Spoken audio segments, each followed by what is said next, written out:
What's going on, my paranormal party people? Big Martin, last call paranormal back up in the house.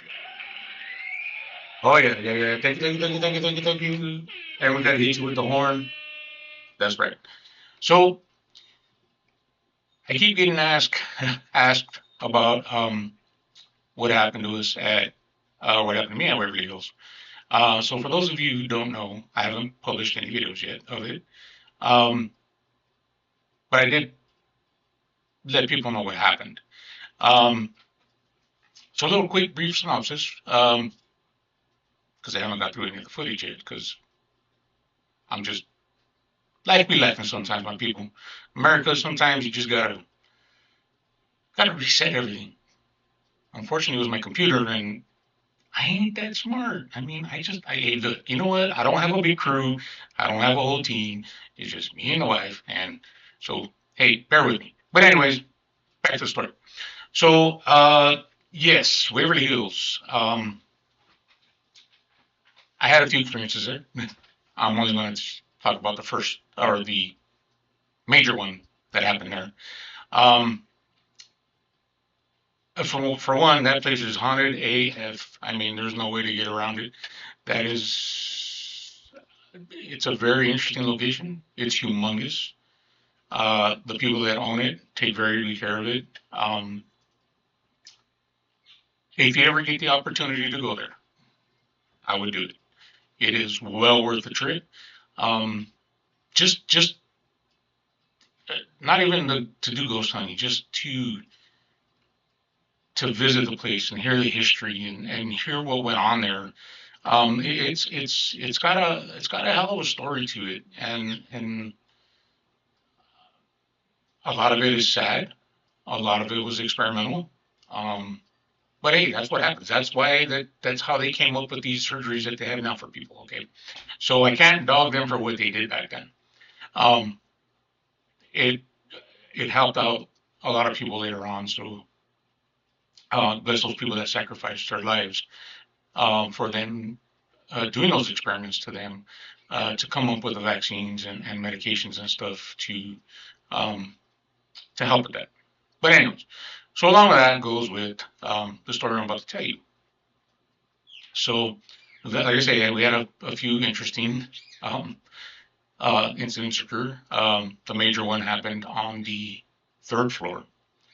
Um, we were walking out of the third floor to go down to the surgery rooms, and walking around the third floor, I was pretty good. I kept seeing some shadows. I noticed some stuff.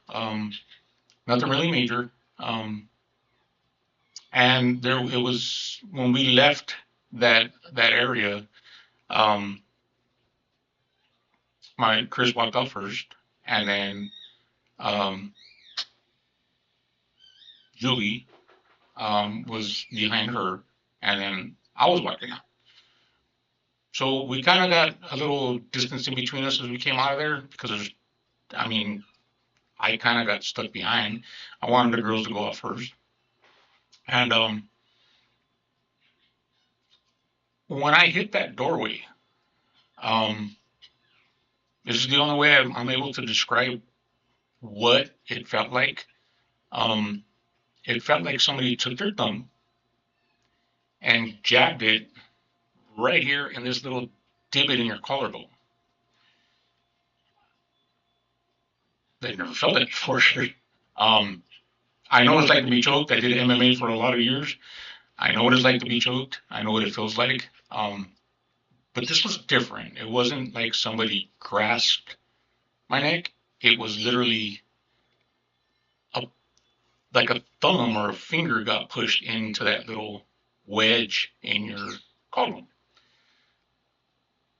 So I started to cough, started to gag a little bit. You hear, you hear people were in the hallway in the stairwells. Um, I started to notice that it was becoming an issue because I couldn't catch my breath. I could not catch my breath. I started to heave. I was hacking. I couldn't catch my breath. I couldn't talk. Um, I looked at Julie and I'm like, like, I, I mean, I couldn't get nothing out. She yells down to Chris. Chris is like, "Oh, he coughs a lot, so just give him a minute, tell him to shut up." And I just no, it's not that. I just couldn't say anything. Um, so I seen one of our fellow shifters, Denise, was walking up the stairs, and she looked at me. She knew something was wrong. Um, Julie was. I think I scared her. I'm sorry, sweetheart, but um, Denise threw me some water. Um, I took a swig. Kind of somewhat helped. I was burning up. Miss Addie, was walking up behind Denise, seen what was going on, and knew that I was in a little bit of trouble. So she started praying over me, and she was able to get me to come out of that state. Um, Thank you, sweetheart, for having my six, and I appreciate you so much. Um, she knew something was wrong. And, I've been bit, I've been scratched, pushed, um, but nothing ever like that. Um, I panicked. I panicked, and I think that was because I couldn't get nothing. I couldn't speak. I couldn't talk, and I couldn't catch my breath. I panicked. I couldn't reach for my holy water. I couldn't. I'm sitting there. I'm standing there, and I'm holding on to the rail, and I'm like, okay, someone got a hold of me, and they actually had to cast that thing away from me or out of me. And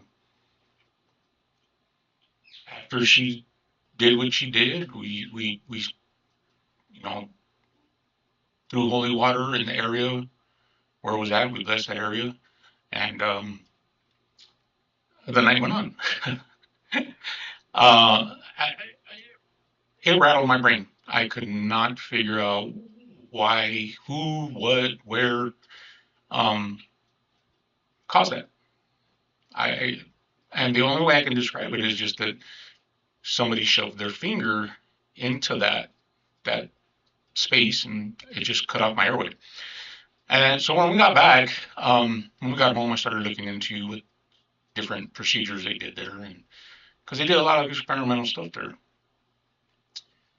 One of the procedures that I found um, kind of blends with the story.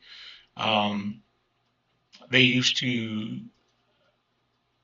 they used to make an incision from here all the way down, and then they would take what looked like garden shears and literally chop through down the chest cavity to open up your chest cavity to see if your lungs would expand. And if that didn't help, then they started taking out ribs. Now, the rib situation, I had an experience upstairs with the ribs. That'll be in the video later because I'm almost positive we got all that on camera with that incident. Um, Mike and his wife were there, and they seen me experience it also. Um, yeah, I to right now I have no explanation for it uh, other than some got a hold of me. Ms. Addie did take a picture, and I will probably end up putting that in the video, hopefully, if that's okay with her, where she caught a streak, where she got that thing out of me. So now, my crazy ass wants to go back. I want to go back. I want to spend the night there, and I want to get my revenge. I need to go back there and show them that they don't do that to people. You shouldn't have done it to me. And yeah, so eventually the plan is to go back there with a very select few people and do some battle. There's still a few places we didn't get to see because of time constraints, but so there's other things I want to do there. But that's my main goal is to go back and redeem myself from whatever it was that caught me. Um, it won't happen again. I can tell you that. I will be better prepared for my next visit there. Um, and like I say, thank God I have the people that are around me um, that know what they're doing and are totally awesome and are able to help me out in that situation. Um, so forewarning for you guys. Whenever you're doing stuff like this, make sure you carry some kind of protection with you, whether it be holy water, a cross, prayers, um, whatever you got to do. But also make sure if you go with people that know what they're doing, when it could be an extremely haunted location, because you just don't know what's in there, and you don't know what kind of effect they can have on you. I mean, excuse me, like I say, I did not know. I, I, I wasn't expecting that. Totally caught me off guard. Um, Hell, I think I even scared Chris when she came up the stairs and she looked at me. She was like, "Oh, her eyes got big," and she's like, "Okay, something's wrong here." Um, but like I say, thank God for the people that were there, Miss Addie and Denise, that were there to help me out, and they took care of that for me. Love you guys. Um, so that's just a brief little story about what happened there. We still have a lot of stuff to go through, so a lot of footage to go through, a lot of audio. We did catch the doppelganger voice that happens in the body shoot, so that'll be pretty cool. And I'm hoping we caught what we believe was the nurse upstairs on the fifth floor. So stay tuned for all that good stuff. Like I say, we're going to be on our second stop for the Graveyard Shift World City Tour with Dalen Spratt and the Graveyard Shift family. I think like in 7 days or 6 days we leave. Actually, it's less than that. I think we leave next Thursday for Fall River, Massachusetts. We will be investigating the Lizzie Borden house. Um, so that should be a good time. Um, so, with that being said, keep it spooky, my friends, and we'll catch you on the next one. Peace out.